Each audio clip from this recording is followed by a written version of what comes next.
ചൂടിനൊക്കെ കഴിക്കാൻ പറ്റുന്ന നല്ലൊരു ഇളനീർ പപ്പായ പുഡിംഗ് അല്ലെങ്കിൽ ഡെസേർട്ട് നമുക്ക് എങ്ങനെയാണ് തയ്യാറാക്കാൻ നോക്കാം. ആദ്യമായി 1 കപ്പ് ഇളനീർ, ഇത് നല്ല മൂപ്പെത്തിയിട്ടില്ല, തേങ്ങ ആയിട്ടില്ല, ആ ഒരു പരുവത്തിലുള്ള കരിക്ക് നമുക്കിതുപോലെ ഒന്ന് അരച്ചെടുക്കാം.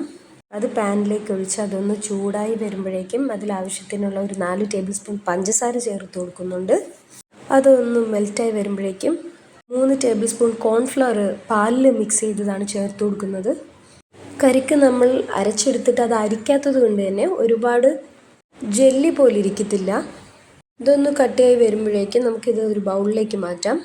ഈ ചൂട് സമയത്തിന് കഴിക്കാൻ പറ്റുന്ന, ഊണൊക്കെ കഴിഞ്ഞിട്ട് കഴിക്കാൻ പറ്റുന്ന നല്ലൊരു ഡെസേർട്ടാണ്. ഇത് ഏതാണ്ട് പരുവായി വന്നിട്ടുണ്ട്. ഇത് നമ്മൾ ഒരു ബൗളിലേക്ക് മാറ്റുവാണ്. ഇനി അടുത്തതായിട്ട് നമ്മൾ ചെയ്യുന്നത് പപ്പായ അരച്ചെടുത്തിട്ടുണ്ട്. 1 കപ്പ് പപ്പായ ഉണ്ടായിരുന്നു. അത് ജസ്റ്റ് ഒന്ന് ചൂടായി വരുമ്പോഴേക്കും അതിലേക്ക് 1.5 ടേബിൾ സ്പൂൺ പഞ്ചസാരയും 2 ടേബിൾ സ്പൂൺ കണ്ടൻസ് മിൽക്കും ചേർത്ത് ഒന്ന് നന്നായിട്ടൊന്ന് ഇളക്കിയെടുക്കാം.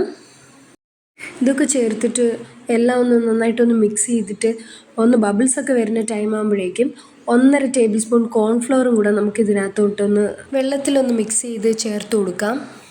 കട്ടായിട്ട് വരുന്ന ഒരു ടൈം എത്തുമ്പോഴേക്കും ഫ്ലെയിം ഓഫ് ചെയ്യുന്നതിന് മുന്നേ ആയിട്ട് 1/2 ടീസ്പൂൺ വാനില എസൻസും കൂടി ഒന്ന് ചേർത്ത് കൊടുത്തിട്ടുണ്ട്.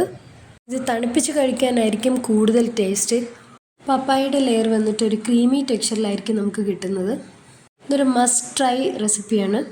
റെസിപ്പി ഇഷ്ടമായി കഴിഞ്ഞാൽ ഫീഡ്ബാക്ക് തരാൻ മറക്കരുതേ. കൂടുതൽ ക്വിക്ക് ആൻഡ് ഈസി റെസിപ്പീസിനായിട്ട് ചാനലൊന്ന് ഫോളോ ചെയ്തേക്കണേ. ബൈ.